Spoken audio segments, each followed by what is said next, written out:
In episode number 440 of the Reasons I'm Broke podcast, we cover the Damian Wayne Announced series. We also have WarnerMedia's response to Ray Fisher and the tea that continues to be poured. Our comic book highlight this week, as voted on by you, is DCeased Dead Planet number 7, which is the finale. All of this and so much more on today's show.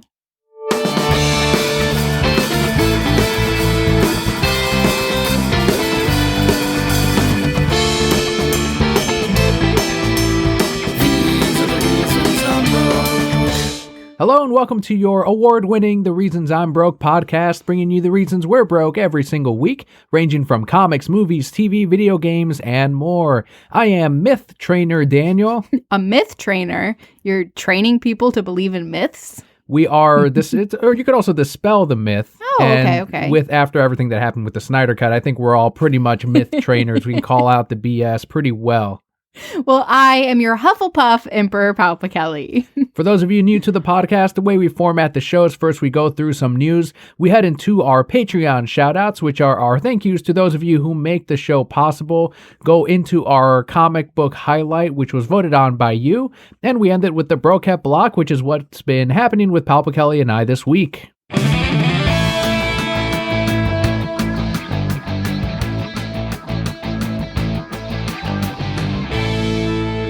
But our first piece of news kicks off with something on the big screen. Jurassic World Dominion director Colin Trevorrow said this final film will wrap up the Jurassic Park franchise. In an interview with Screen Rant, Colin said, quote, "What was important for me was, when you watch Dominion, you really feel like you are learning how much of a story that first set of films was and how everything that happened in those movies actually informs what ultimately is able to happen in this. If kids who are born today are going to be presented with 6 Jurassic Park movies, you hope the parents will buy them the box set. You hope they are going to get to feel like they watch one long story," end quote. But buy the box set, guys. That's what that is to me. Don't buy the first 3, buy the box set.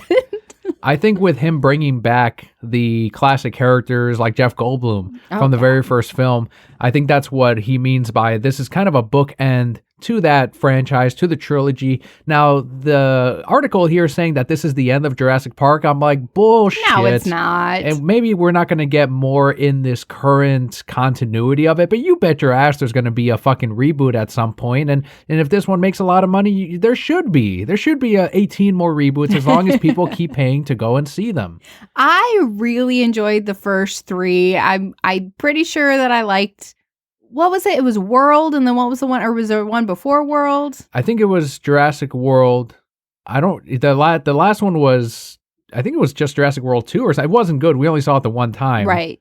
Anyway, I like the one where they went back and they were making the park again, and then all the dinosaurs got loose again, and then Mama T-Rex busts out, like still the same old T-Rex, just munching on people. I did really enjoy that one. Yeah, the other one where like, we kidnapped them and we're selling them on the black market. I was like, y'all stupid. And they had the genetically modified raptor that could see where, from what I remember, there was like an original script. And I can see that, at first I didn't believe it. And the original script was that they had bred these raptors for the military and they would strap on machine guns to their backs and they'd be able to fire like they were that hyper intelligent. And I'm like, they're not going to do that. It sounds kind of cool and ridiculous, but come on. But then when you watch the last one that came out and they talk about the genetically modified raptor and how it's able to look at a laser sight and go after whatever you're pointing at and you can kind of target out what you wanted to kill. I can see that script actually being somewhere in one of those 2 films. Like, I kind of believe that they tried to do that at one point. I did see a headline for an article, and I didn't click on it, but it did say that Jurassic World actually followed the books more closely than the original 3, which I know the original 3 don't follow them at all. So I thought that was pretty interesting, kind of like, we're continuing this, but kind of going back to the roots and pulling more things from that original story. There's a ton of charm to the first movie, especially with the people involved in it. You got Newman himself. You can't recreate that if you do a reboot. Right. But if they did, and they made it more accurate to the book, which I think you had mentioned, that in the book they say that these aren't really dinosaurs, but that they're like genetically modified animals that are set to replicate what they thought dinosaurs looked like. And then in Jurassic World, you had the scientists from the first film say, And that's how they explained away that none of these creatures had feathers like real dinosaurs. And they're like, you wanted them bigger, and so we made them bigger. People wanted them scarier because when you go to Jurassic Park, you don't want to see realistic dinosaurs. This is what the scientist says. You want to see scary creatures that are going to scare and wow the park goers, and that's why the dinosaurs in this period don't look like what we now understand them to look like, which would have been like the raptors kind of look like fierce, bigger chickens. And if you've ever dealt with a chicken, they are fucking fierce, especially a rooster. But if they did a reboot, would you be okay with them doing a more accurate take on at least the book? I think the dinosaurs would still be kind of like, monsters, but where he's trying to fool the scientists instead. I think that would be pretty cool. I would see it. Going back to your point, you're not ever going to get the charm like the first one. Like you said, you had that great cast. You had Newman, you had Goldblum, you had even that blood-sucking lawyer that gets eaten, and I still remember him. You had the kids, you had the really cheesy 90s computer, because that's what we thought computer programs were like, and the moment where that hand falls. But the most charming part about that movie was all the robotics that they did. So that fucking T-Rex was a real fucking T-Rex. And like people almost died inside of him because he just shut down one day and then turned back on him and somebody was inside fixing him. Like there's all these great stories that go along with it and that make that movie look so fantastic.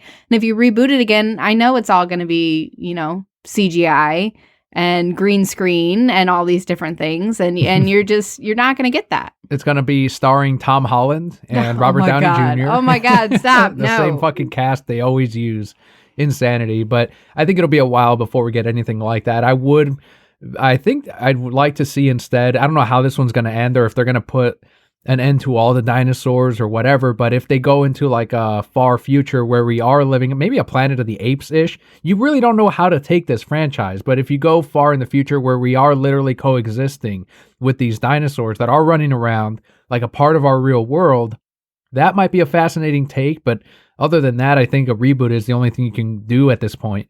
Yeah, if they do a reboot, I really see them getting it closer to the books where he's like, aha, I tricked you all. These are like fleas in a circus.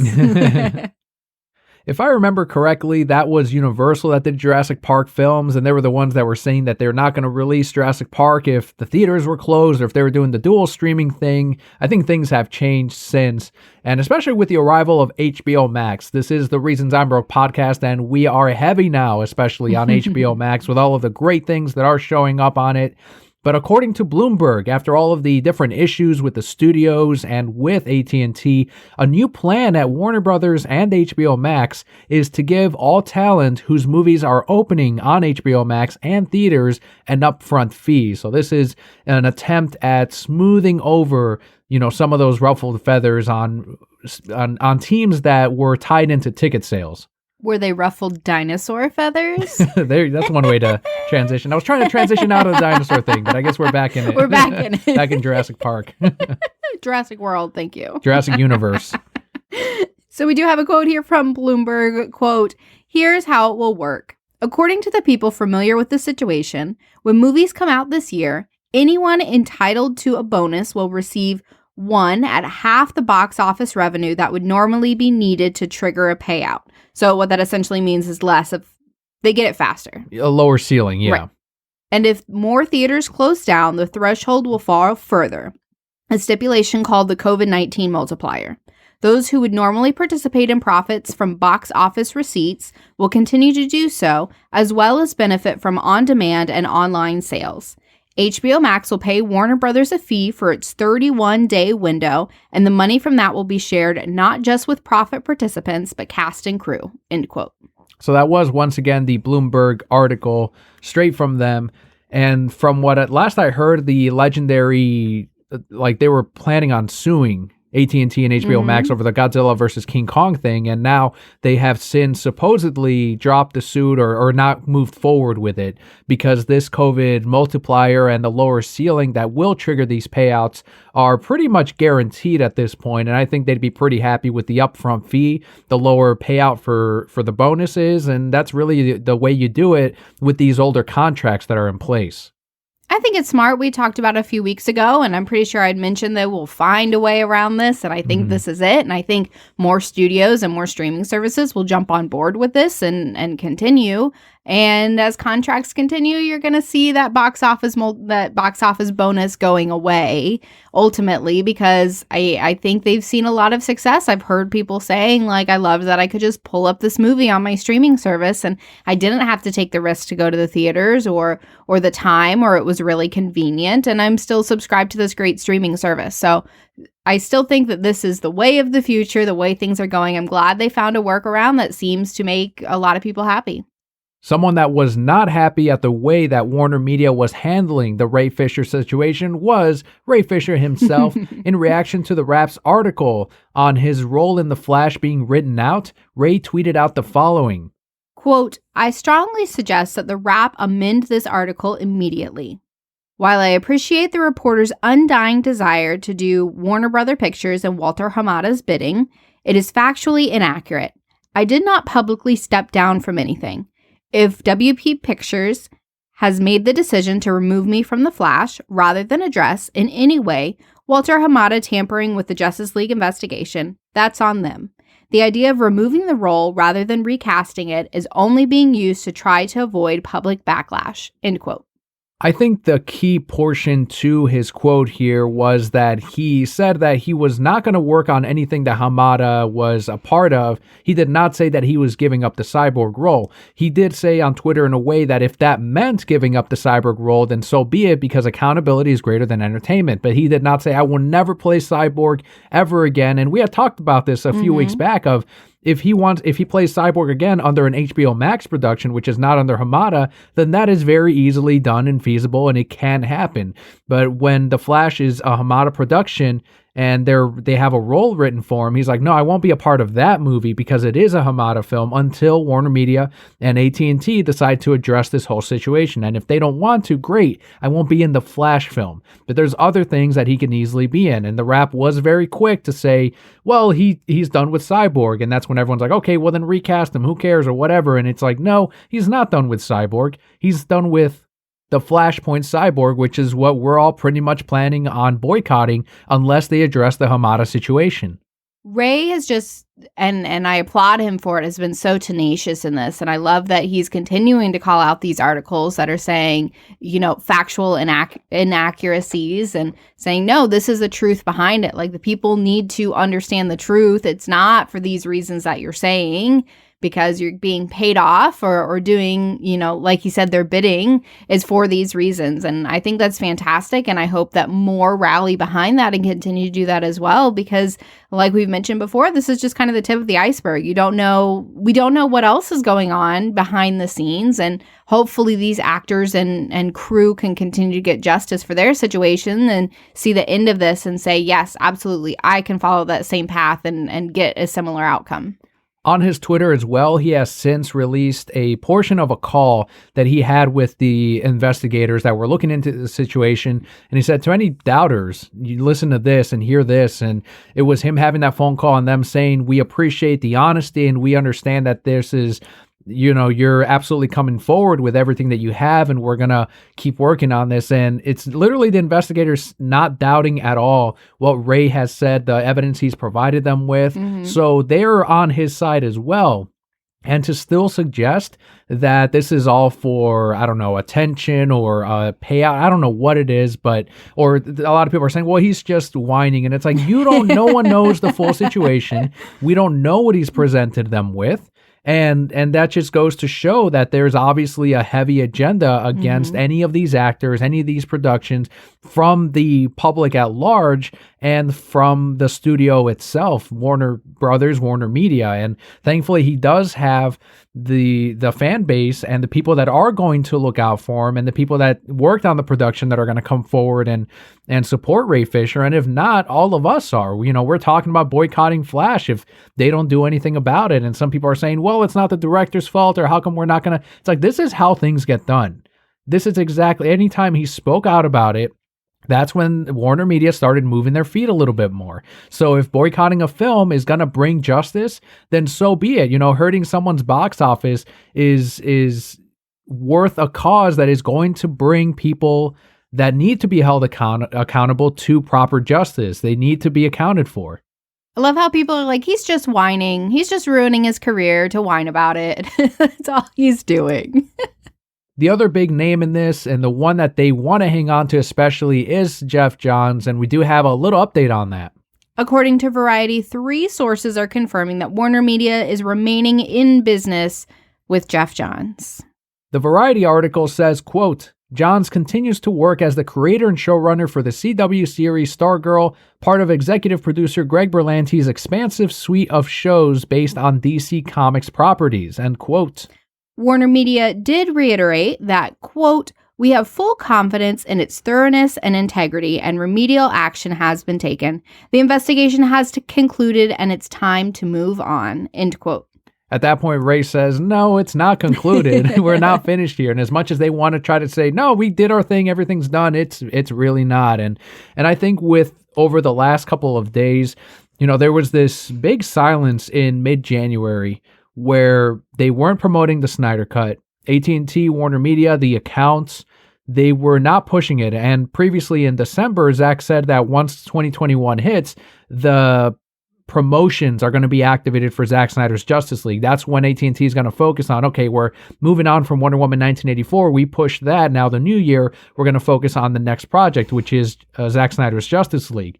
And when that wasn't happening for the first couple of weeks, that's when we're like, okay, something is going on here. The Ray Fisher stuff was continuing. These articles were coming out about Hamada, about Geoff Johns, the hit pieces, multiple of them. Anytime Ray would tweet out something big, that's when these articles would come out like, oh, look, we just announced this, Godzilla vs. King Kong. Here's a clip. And it's all, we know by now that they do this on purpose to try to take away the attention from what Ray has been saying. And the biggest smokescreen was the Frosty the Snowman thing with Jason Momoa, with Jason saying, no, that's not anything that ever happened. And that was, I think, one of the earliest times in which Ray came out publicly over what happened on the set of Justice League. So over the last couple of days now, and I don't have it in the news, but since then, we have trended the I Stand With Ray Fisher, and something happened behind the scenes. I don't know what it is, but Ray has since started promoting Justice League. Zack Snyder has started pushing it again, and AT&T's account, which hadn't been over the last couple of weeks talking about Zack Snyder's Justice League, you look last night, you pull up AT&T's Twitter now, and it's nothing but Snyder Cut GIFs. They're responding to the movement again. They're saying, we can't wait. Hopefully the second time around will be better. And then it shows the first Steppenwolf on there. Jesus. So even they're slamming, Justice League.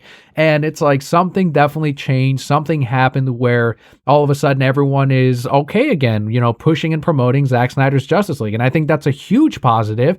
I think AT&T needed to do that because WarnerMedia had not been in our good graces. They're still not. But it gives us confidence that when someone like Ray can start getting excited again about pushing Zack Snyder's Justice League, I think that's a great sign. And it doesn't mean that, everything's finished on WarnerMedia side, because this is, once again, an HBO Max production, but it at least gives us hope that, all right, something is moving and things are proper action is further being taken again. I feel like WarnerMedia is sitting over there like, everything is awesome. Well, everyone is saying AT&T needs to spank WarnerMedia, get them in, take over all their shit, do it all for them, because they don't know how to handle any of it. Joke's on you. WarnerMedia is into that. That's why they keep behaving this way. Yeah. We need to change our tactics. Do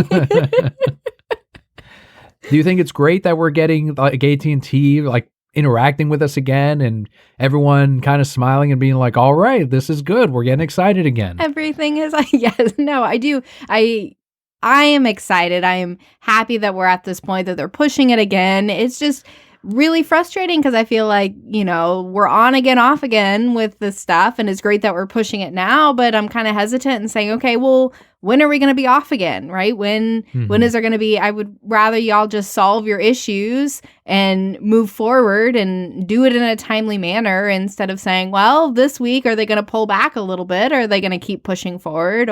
So I really hope that AT&T, like you said, kind of takes over in this situation. I hope that with the success of the Snyder Cut of the Justice League, that HBO will say, perfect, let's produce more through us, not through WarnerMedia, and continue that franchise is in an ideal world, right? What I'm hoping for. And we've already gotten so much more than we ever could have hoped for throughout this situation. So I am erring on the side of optimism. It is a stark reminder, and this is something that Syl from SYLABDUL tweeted, is AT&T is the one that is going to make the decisions on this. They're the ones who are in charge. They're the ones who went, why aren't you making the Snyder Cut after they bought Warner Brothers?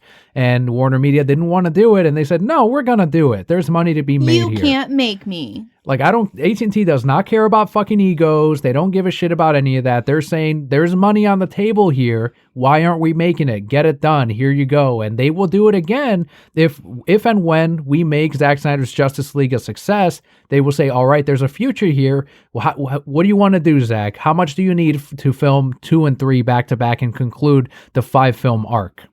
Now I've just built up these characters in my head where WarnerMedia is just acting out for attention.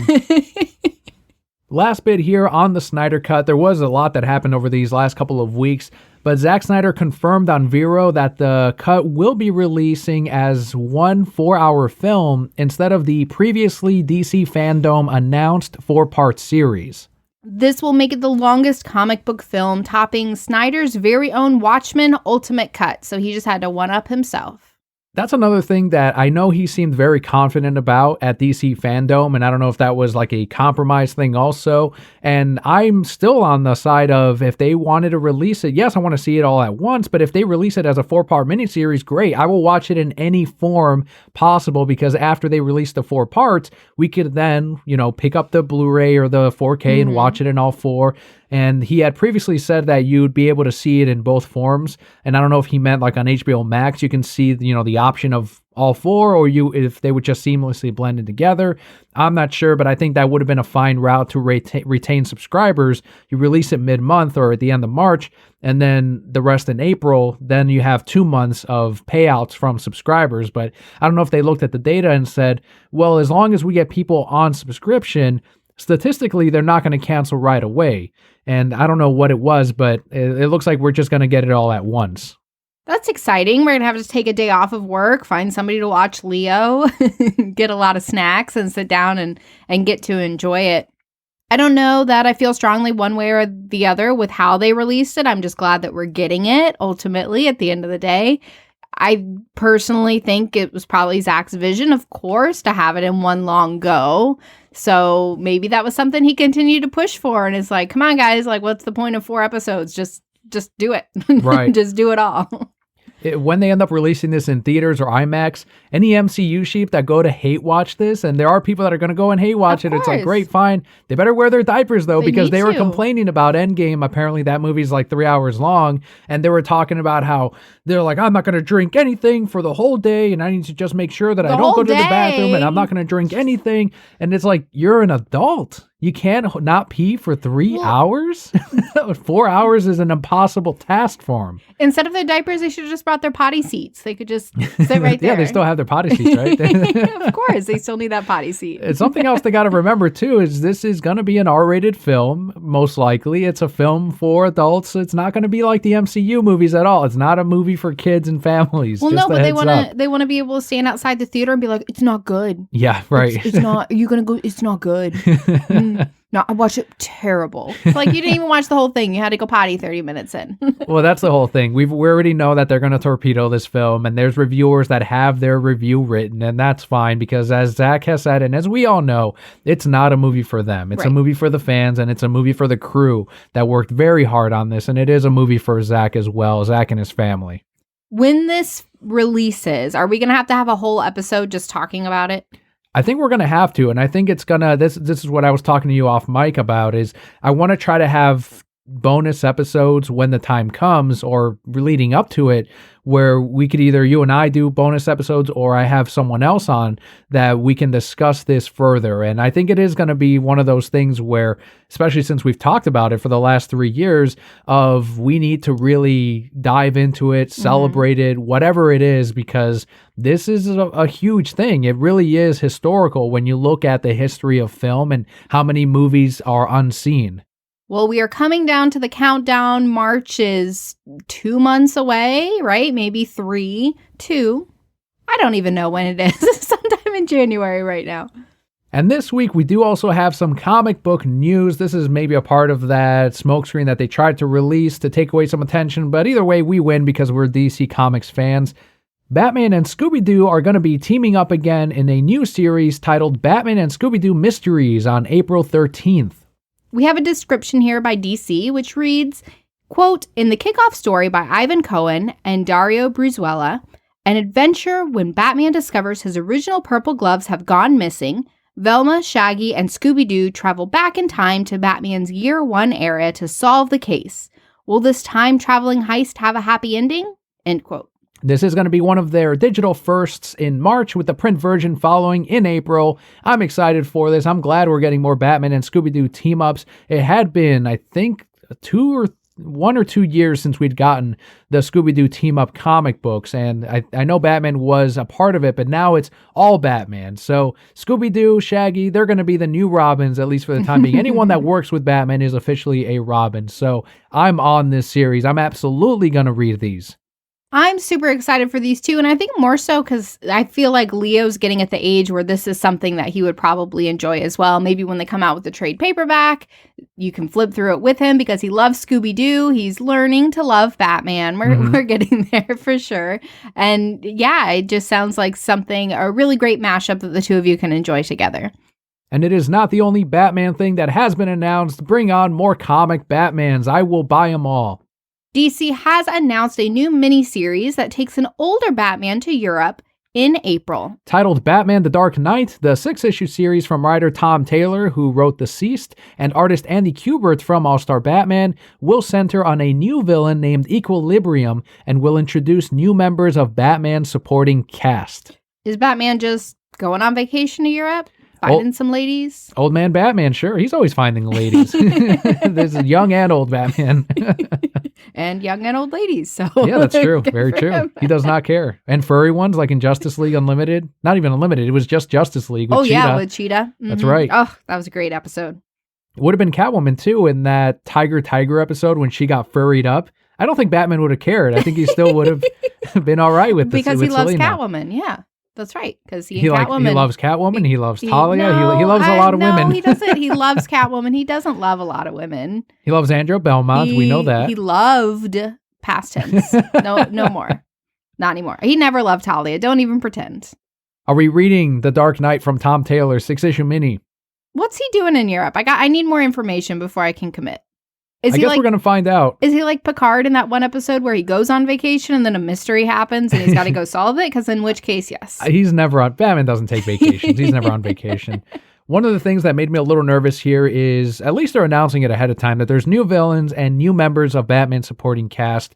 And this is an era of comics that we're in right now. And it's something that Dan DiDio was talking about on Word Balloon recently. And he's absolutely right. He said, he sees the comic market now, which he's not a part of anymore, but he sees it and he sees that the variants and the speculator market are moving the comics more than the stories. Mm-hmm. And he says that's a huge problem because it's not a long-term sustainable model. And that's absolutely true. I can tell you from week to week, I say it all the time here. I see speculators only come out when there's that one hot book that week, and then they leave and I don't see them again. Whereas the regular readers are going to be there each week or every couple of weeks to pick up their stack of comics. They want to read the next part. They're picking up a book for the story. They're not picking it up because I heard last night that this one has a new appearance and it's going for $15 now. I better buy it for $4.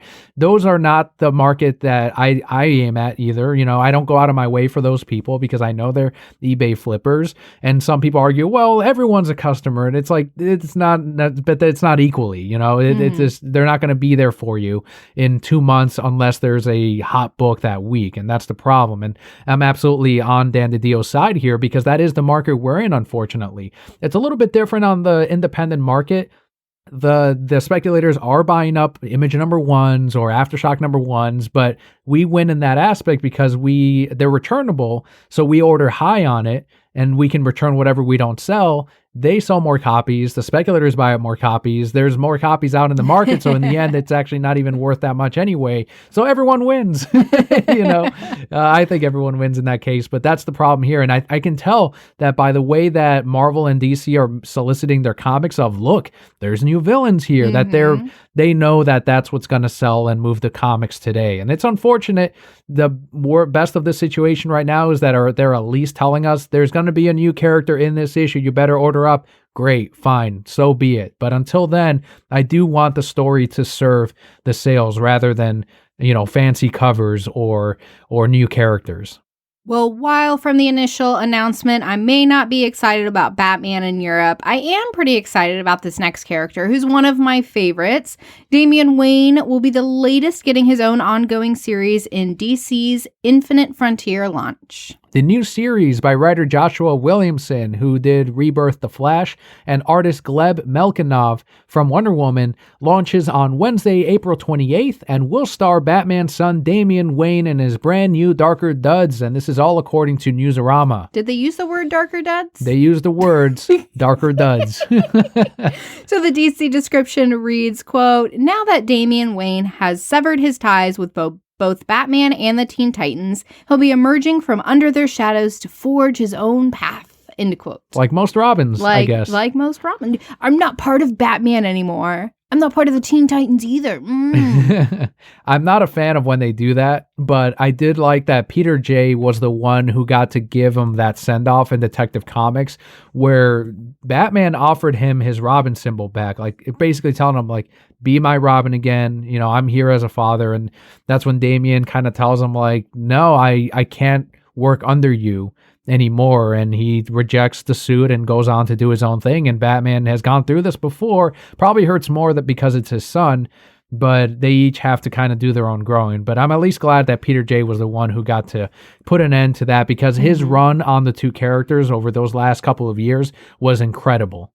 I really like Damian. We talk all the time. He's our favorite Robin. I think if anybody's going to venture out and really make something of themselves without Batman, it's going to be Damian. But ultimately, he's going to come back and be Batman someday, because they all return. But I would definitely be interested to see this take on Damian, how he kind of grows, of course, being out on his own. He's always fighting with that duality between being Batman's son and the League of Assassins, and where does he fit in the middle without, disappointing both. And so for him to get that opportunity to just go out on his own and figure it out and kind of discover who Damian really is, I think will be instrumental for him. Believe it or not, we have Marvel Comics news.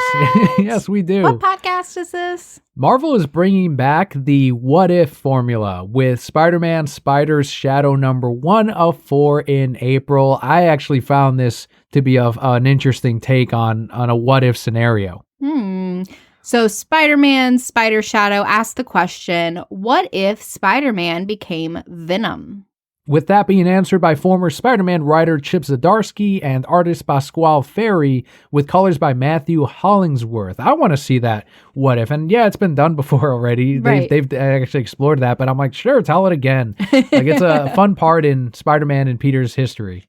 Yeah, I'm sure they'll have a different take on it, but that is pretty interesting. I like that it's just 4 issues, so you're not committing to a lot. You're just seeing in 4 issues. You know what's going to happen at the end. He's going to unbecome Venom. Maybe. He's going to ring the church bells and be free.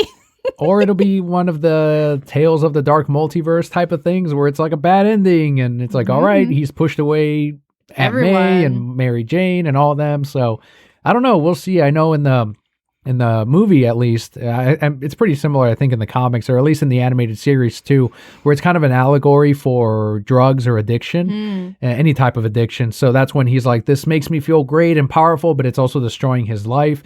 So, I think it's going to end up being, if he doesn't get rid of, it says he becomes Venom. So I think it's going to be one of those like darker endings. Well, I do like those endings, so I would be interested to see what happens. I didn't have it on the notes here, but I did have people tweeting, Brocats tweeting about it and sending it on over to us because they know how big of fans we are of Batman the Animated Series. Now, the reason I didn't put it on there is because there's no reliable anything right now. It's a major rumor. It was up on comicbook.com, and they like to just throw up pretty much anything. They're not as bad as like We Got This Covered or anything like that, or Latino Review, but this one was spreading among even like the Wednesday Warriors that were at the comic shop of the possibility that HBO Max is bringing back Batman the Animated Series for a new season, new content. We don't know. But what do you think of that rumor? And I'm trying not to get excited because it's not confirmed. But I mean, it's weird that it ties in so much to this podcast because of the almost 10 years of us loving on Batman, the animated series. But first, I want to hear your thoughts on this possibility. I think it's definitely a possibility. If you look at what's available through DC right now, through DC Animated, I don't think there's really a great kids show that's currently being produced. I don't know. Maybe there is, but none that's on the forefront of my mind. So if I think about the space that we're in, and, you know, we always go back to talking about nostalgia. How do you get parents and kids watching the same kind of things and loving them and really buying the merchandise? Do they think that parents are going to go out and buy the kids this merchandise if you make another season? Absolutely. Like, you would be all over that. Like, Leo, we're just going to watch this all day and then we're going to go buy the merchandise. Like, let's go to Target. Let's go buy a toy, right? So I think it would be a great move for them. They would have to be really careful. You're not going to be able to change the art style. They're really going to have to try and get back these original voice actors, even if it's just for one season. Like, you can rope these guys in for one season and build on that world and make something great. And I think it would be extremely successful if they did. That is the major key right there. And we have since gotten the Batman and Harley Quinn movie, that did take place in Batman the Animated Series' universe, which is kind of like, yeah, we got new content in that form, but it wasn't really like a new season. But I was just happy that we got the movie at all. But yeah, that is going to be a huge point of, if you're going to bring back, and you're going to call it Batman the Animated Series, yes, you bring back the living actors that worked on that show. You don't put on Tara Strong as Harley Quinn. I don't care. She can be Barbara Gordon like she did in season 4, but you also did have a different Barbara Gordon in seasons 2 through 3, or I think it might have just been 3. But anyone that worked on that show, they need to come back. If you recast them, fans like us are gonna notice, and we're not gonna like it. The animation, like you said, I think it should fit. I would like it if it fits season 1 through 3, but right. I think more than likely it'll probably be a season 4 redesign. I'm not sure. But as you also mentioned, you know, people that grew up on the animated series, we now have, you know, like, okay, we can support through the Batman comic book. I've got a little bit of expendable income. Now I can buy as we have, like the figurines, the statues, and they know, and that's why they've been producing these things. Like, all right, everyone that watched this show, they've since grown up, they have jobs. Let's bring these things out, like the Batmobile, like the Batwing, and really do them up nicely and jack up the price because they're going to be the ones that buy it. And, right. And it's like, and it works. And I think it will continue to work. And I think if they do another season, and as you said, the right keys are in place, you got to have Paul Dini on, hopefully Bruce Timm, hopefully Alan Burnett, and then I think you can have a really solid show. Even if you wanted to adapt the comic that they just did and make that into the animated show, you know, you have your story arc with Jason Todd, Deathstroke, great, so be it, especially since Paul Dini worked on it. All the pieces are there already, and I hope it's true, but again, I just don't want to get overly excited. Didn't we always joke if they ever made another season, you would just like die happily, like you'd just dissolve into dust and that would be it? I was just telling someone on Wednesday that for years, you and I asked for, and you can go back and hear the podcast, we asked for Batman the Animated Series on Blu-ray.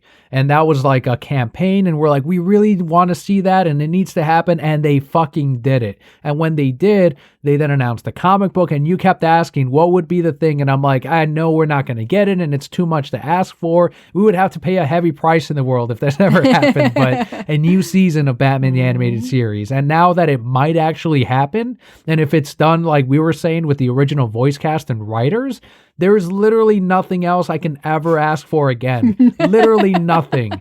It's kind of insane how this is almost a choose your own adventure where I looked at the outcome and went, oh no, let's not go that way. Let's go this way. Oh, here's the Snyder Cut. Okay, great. Let's go this way. No, not that way. Oh, look at Batman the Animated Series. Look, I'm doing so good. Like, that's what it feels like right now, if this ends up being true. But I literally can't ask for anything else. I hope it's true. I really, really, really do.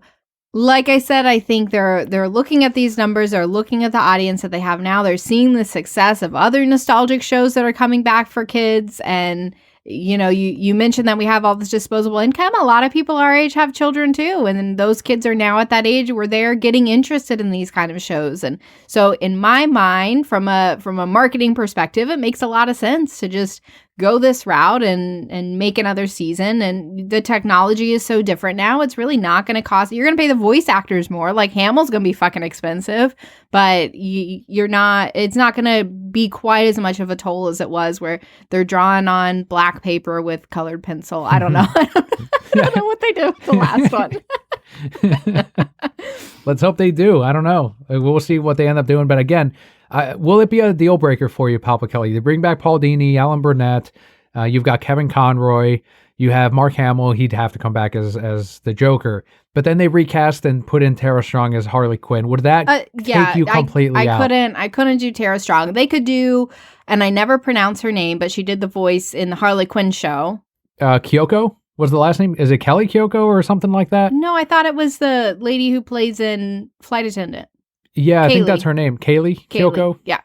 If they brought her, I did like her voice in Harley. Again, it's not Arlene Sorkin, who is the best Harley of all time, right? But I get that she's a little bit older and maybe she just can't handle it. So that would be my only approved swap.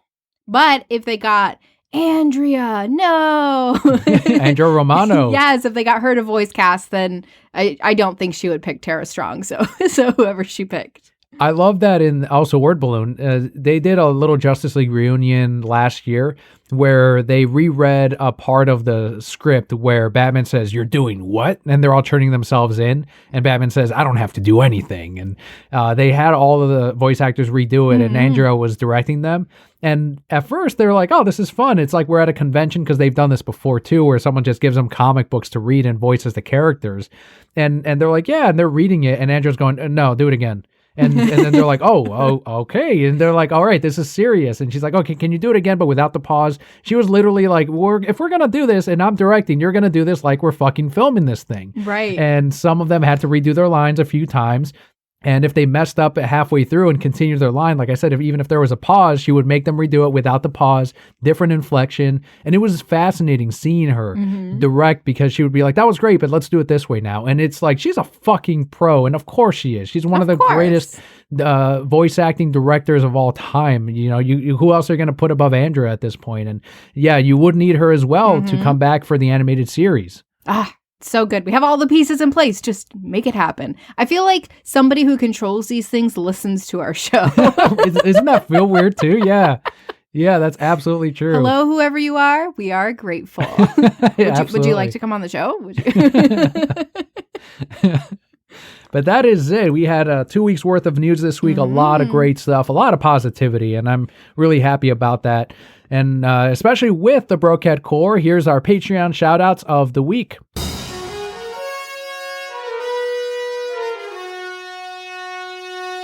Our first shout out goes out to Nick F on Twitter at Jersey Whisper and on Instagram at buds_bros_and_superheroes.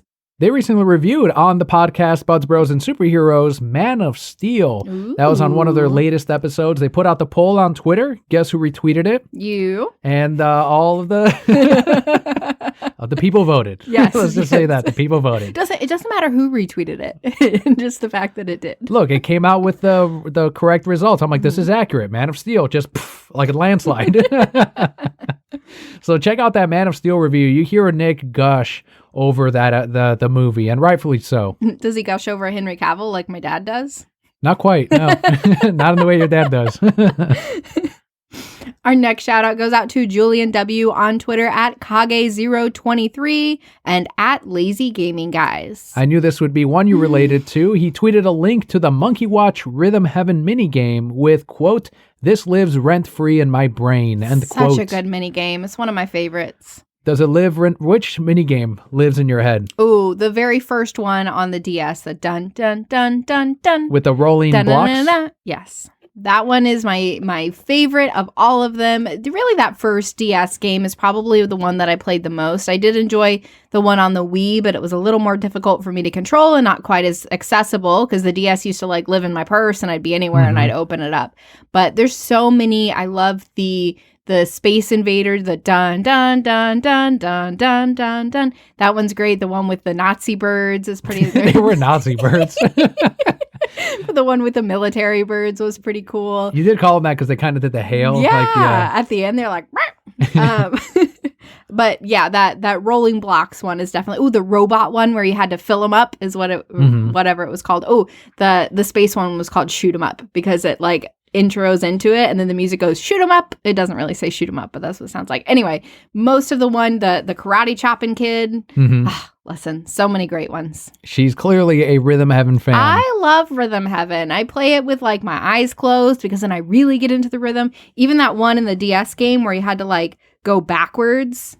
Crazy. Next shout out this week goes out to Christian on Instagram at ChristianLikeTheReligion131. Christian posted an Instagram story, quote, "Be the man you want your son to be."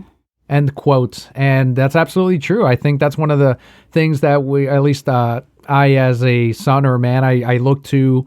I think I don't know if this is everyone, but I know for a while, even now I look for the approval, I guess, of my dad, or just like I'm doing things right. And even as an adult, even when I know I'm doing things differently than my parents or my dad, it's like, all right, well, yeah, I'm forging my own path, but at the end of the day, I do want to set that positive example for my son, and I think either parent can do it, but I think obviously they're going to relate more to one or the other, and they're going to see how a parent behaves, and they're going to emulate that because that's what they're going to feel is appropriate for everyday life, and that's a good lesson, and that's a huge thing to keep in mind, especially. Yeah, it's interesting for me going through, and I think it's a great message. I think about that all the time too. Like, who do I want my son to be? What am I doing now to influence that? But even now that I'm older, thinking back to, and I'm a big proponent of the relationship my parents had very much influenced our relationship, right? As we started and the different things like that,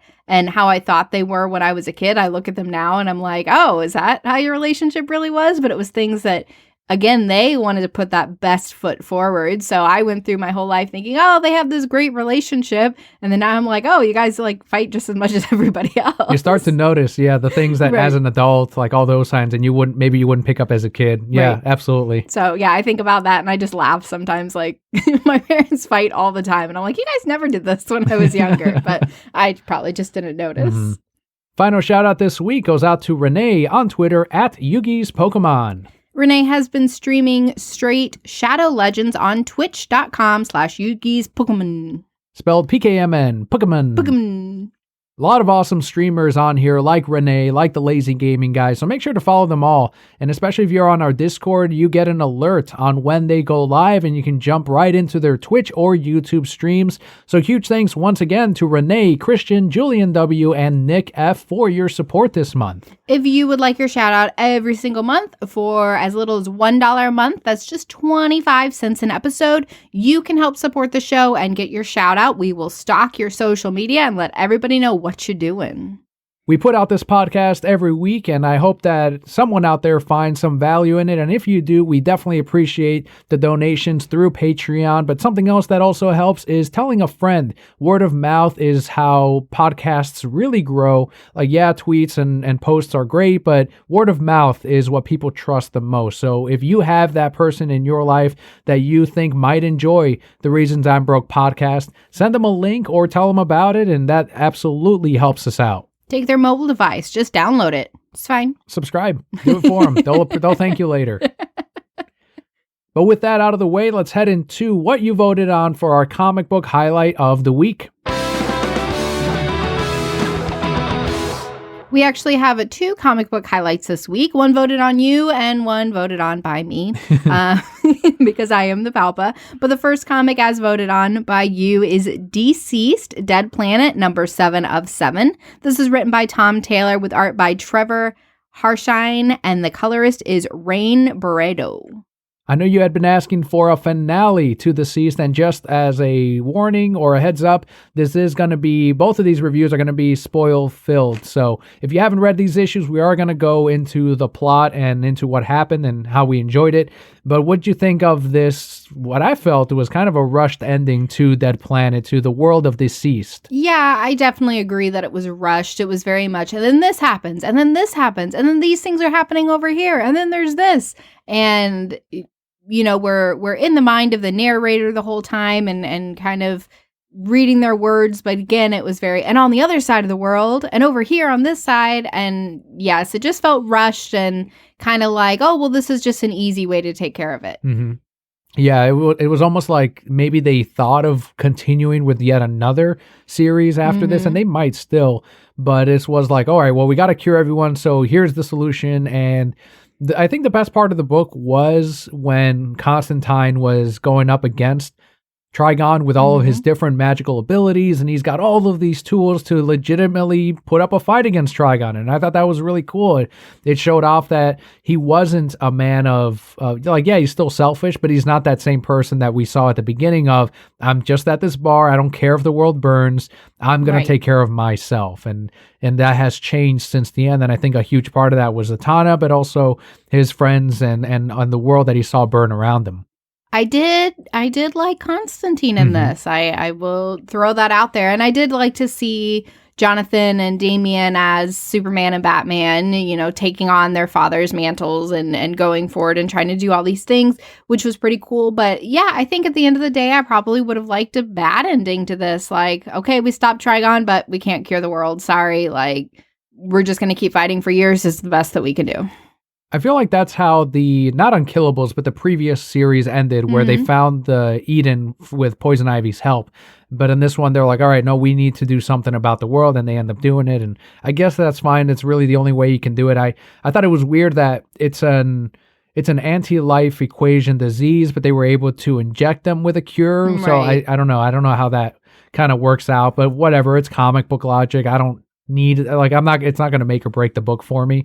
I think the best part again was Constantine's journey throughout all of this, and Dead Planet overall has been his story. And if you're a big Constantine fan, then that is a series you need to pick up for sure. Overall, I'm kind of glad that we made it to the end. I don't really need to continue forward. They cure the world, and that's great. And the artwork wasn't incredible. I think in this whole mini-series, it's been under what we started with, and that's unfortunate, because you could have really done some really amazing stuff with all of the action that went on and with the zombified characters, but it feels like the art just got worse as each mini-series came up, and it is what it is. And I think that's a part of DC's model right now of taking the Marvel method, cheap talent and put out the books and call it a day, make your profit margins as big as possible. I've kind of accepted it at this point, but it doesn't mean I have to like it, and I don't like the artwork in it. Thankfully, the story, again, the midpoint was high, but that's about it. Kind of fizzled out. Well, I'm glad it's DCeased now. Yeah, that's right. Oh my God, I'm so funny. A book I did enjoy, and this was the one that I chose, was Batman Catwoman number 2 of 12, written by Tom King, art by Clay Mann, and the colorist is Tomeo Mori. So why'd you want to discuss this on the podcast? Because Batman and Catwoman, it's the only reason. Not a whole lot of love in this one. It's more, I think, the flashback between Selina and the Joker, and then a little bit of team up between Batman and Catwoman. But I feel like the plot itself, most of the story was that future payoff of how Selina going to go after the Joker again. And I don't think the main plot, at least, really advanced that much. It didn't. It is just kind of setting up as we continue to roll forward. It did definitely plant a seed of doubt between Batman and Catwoman, because you do have to have that tension, right? And I'm sure that seed of doubt will somehow play into Andrea and, her coming for Batman. And maybe now Catwoman's worried, hey, Batman's going to leave me for this other lady, and all these different things. I do like to continue to see the dynamic between Batman and Catwoman, right? They're going out, they're doing these good things now. And Selina's talking about, I had henchmen once, still feeding into and accepting the fact that she was a villain, or anti-hero, whatever you want to call her, kind of really walking that line. And I really kind of like the Joker and Catwoman are friends thing. I don't know. Like, it's really cool to me. Again, that dynamic. And do I think that she probably did it as a way to keep your enemies closer? Yeah, that's ultimately what I think it is. But of course, now you're wondering, oh, did she really work with the Joker? Is she lying to Batman about this specific thing? And then them being old and her like, oh, I'm here to kill you. And the way that all pans out, I think is cool. And again, very Catwoman of her, point blank, like, he made me promise to be good. Mm-hmm. Isn't that the real joke? Isn't that funny? That's something I really want to discuss here too, especially with Selina and the question of who is changing more, who is more uncharacteristic of themselves, Bruce or Selina, in being in a relationship with one another.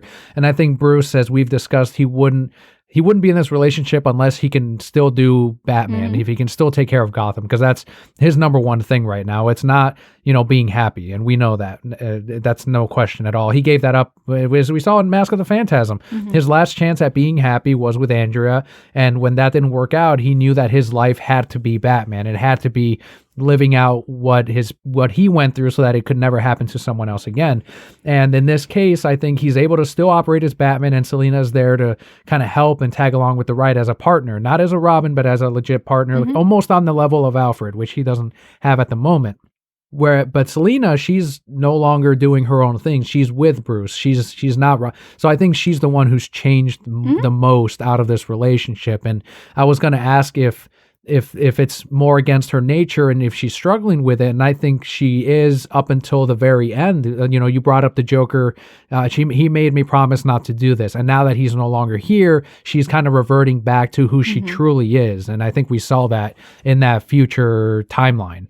Absolutely. I agree that she is the one who's changing or more so adapting to be who she needs to be, because she understands at the end of the day, Batman has to be who Batman is and understands his importance within Gotham. So, he maybe bends the rules a little bit by being with her, because of course the way that she's helping him isn't traditional. It isn't the normal Batman way. It isn't the normal way that he raises his Robins. But I think he can also recognize that there's merit in that, to having someone who isn't going to bend over backwards when he says to do something, is going to say, no, this is what we're going to do. And it's a little bit outside of your comfort zone or the normal thing that you do, but we're going to do it this way and we're going to get these results. So like you said, very much like a partner, because it's not just someone that he can say, no, we're not going to do it that way. And I think he recognizes that. But at the same time, yeah, she's having to take a step back from who she is, because she loves this person, because she wants to be the very best that she can be for him, while still remaining mostly true to herself. And then when he's gone, she just lets that rage that she's had for so long build up and take over, and is going after the Joker. I will say, though, they talk about, and of course, spoilers in the end of the book, how she's done this to the Joker before. And she's like, but I knew you'd be fine. You're always fine. Well, yeah, that's what, and he says, well, that's easy for you to say. He's trying to put in that doubt in her mind of, you were trying to kill me. And he's trying to convince her of that. And only she knows the answers of if she really was. Do you think that's going to be paramount in the outcome of if she truly does kill the Joker, and which it sounds like, or if she's going to keep that promise to Bruce and maybe just punished him and saves him in the end? I think she definitely, I don't think she really killed the Joker. I don't think we're ever going to see the Joker legitimately get killed off in anything.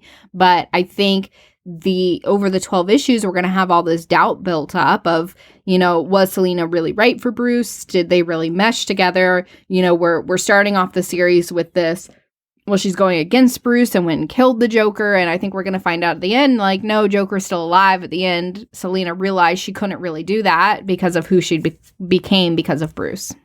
Already in just 2 issues, I think it's been great that, we've been diving into the Selina's mind more than anything else, even Andrea's. And I think it's a matter of the fact that Andrea hasn't yet been a huge part of this. Yes, we know what triggers her to come back as the Phantasm, and we saw her in action for a little bit here, but I think right now the story is so far Selina's journey.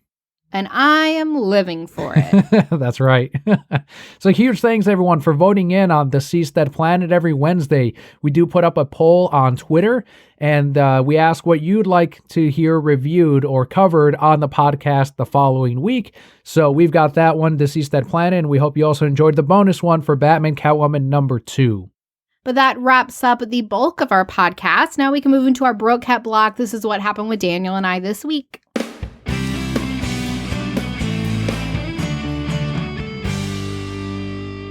a couple of weeks back, I did appear on SYLABDUL Inc.'s live stream, and Film Gob was there as well. There's going to be a link in the description of today's episode, but Syl basically broke down who Casey Bloys is, why he is important to the movement, the summary of it, and we might have talked about it a few weeks back, but he, along with Jason Kilar, are the ones who, Jason Kilar is above him, but Casey decides what goes on HBO Max, and that's a huge voice in it. He also has a Twitter account, so we've all kind of been, obviously focusing on Jason Kilar and AT&T, but there's also Casey Bloys, so that's when we're like, all right, we blew up his Twitter, and now he's a part of Restore the Snyderverse, and he is a huge part of, like, we will happily continue to support HBO Max and every aspect of it, if Justice League Part 2 and 3 are at all a possibility, if the Ayer cut is a possibility, and if the Batfleck movie, these things that are very much could happen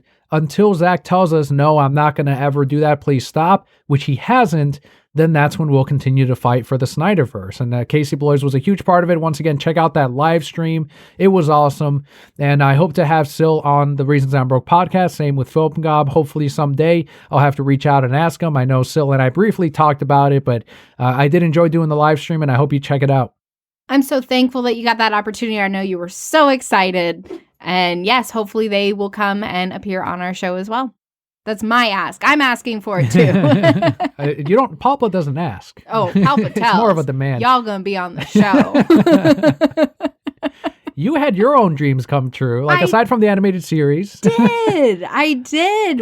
Yeah, I think there's only one other anime couple dream that I would wish to happen, and that is Katara and Zuko, which may still happen someday. Okay. But Yashahime, and I know I've talked about this for a while, finally confirmed, spoilers, y'all, that Sashomaru and Rin were together. And now I don't need to watch the show. That's all I needed to know. And this is why they shouldn't have done that. This is why. No, it's fine. It's fine. They should have dragged it on forever. But they finally confirmed that they are together, and she is the mother of the twins. And listen, I was just eating it up. I was like, yes, I've only been saying this for 15 years, and it just further proves that I can spot a couple of miles away, even when people are like, oh, no, they want to be. Yes, I know what things are supposed to be. So what would they need to do now to retain that viewership, to retain you, and to, how do they keep you caring anymore about these characters now that they've revealed? Okay, so right now Rin is trapped in a tree, I guess. I don't know. I'm just reading because I don't like watching subtitle things. So she's trapped in a tree. So they got to get her out of there, and then we can see. They could do a whole movie of just their relationship, and I would watch. They could just do a whole series about it. I don't know if that's going to happen, but just like in My Hero, where as soon as they got rid of Almighty, I stopped giving a shit. I was like, I don't care about these fucking kids and Deku, the characters that they were clearly building up for the show. I'm like, fuck them. I want the old superhero. Call me when you do a prequel series on just his adventures and how he became the greatest hero of all time. But until then, I'm out. And I dropped right out of season 2, I want to say. Until then, I am out of here. Well, I was very excited. I was walking around all day like, I told you so. I told people on the street. I was like, told you so. And they're like, what? What are you? No, not really. But yes, I know I definitely dived into their whole relationship with you in the car. And you're like, yeah, blah, blah. And I was like, no, this is important. This is important stuff.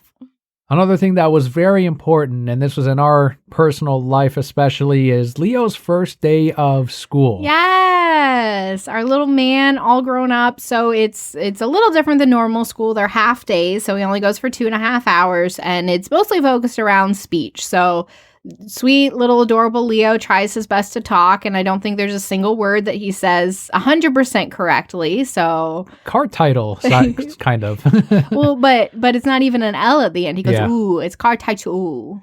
He says da. That's probably about it. That's about the only word that he gets correct. So, we finally, for those of you who've listened, I think we've talked about it. It's been a year in the making that we've been trying to get him into some sort of speech therapy. And of course, COVID happened and things were shut down. And then they were going to FaceTime him. And I'm like, well, that's stupid. We're not doing that. And anyway, the school's like, look, we're trying. We've never done this either. I know. Anyway, we're at this point where he goes to the local elementary school now and gets to be around around other kids. And I was definitely teared up a few times that first day, of course, watching him walk off with his little backpack with, teachers and people that aren't me. And, definitely nerve wracking. But listen, he got in the car. I picked him up yesterday and talking a mile a minute about, can't understand a word he says, but talking about school and the different things. And there were trains in the classroom apparently. And, just sounds like he's having a great time. And then we went and dropped him off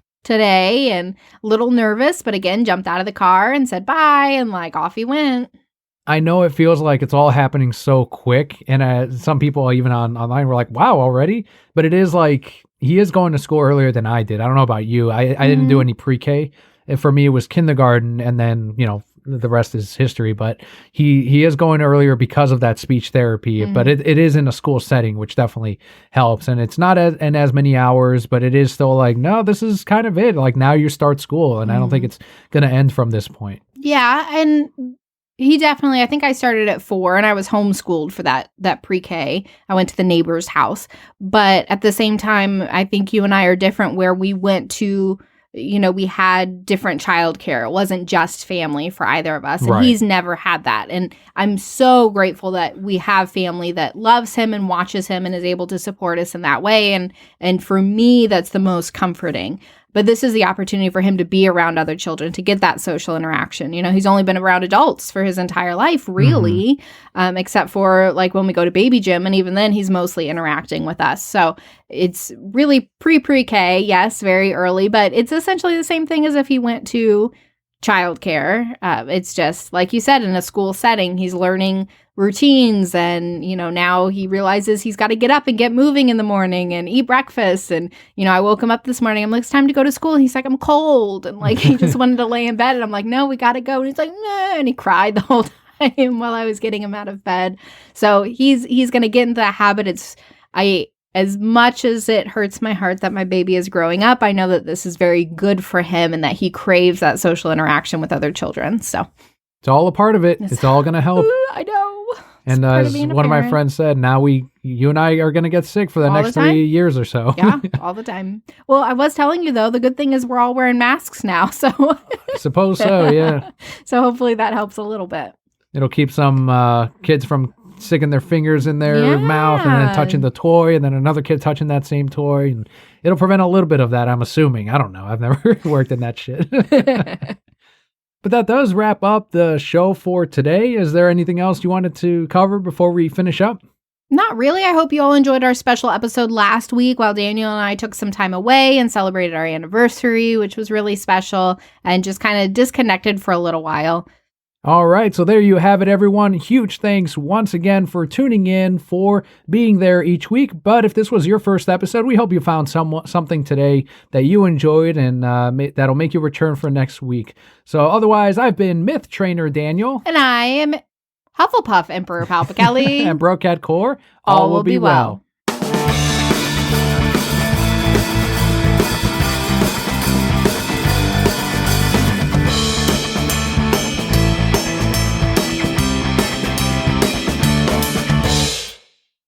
We had talked about the Batman the Animated Series make or break moment. I know for yours, it is, no Tara Strong, you need Arlene Sorkin. Mm-hmm.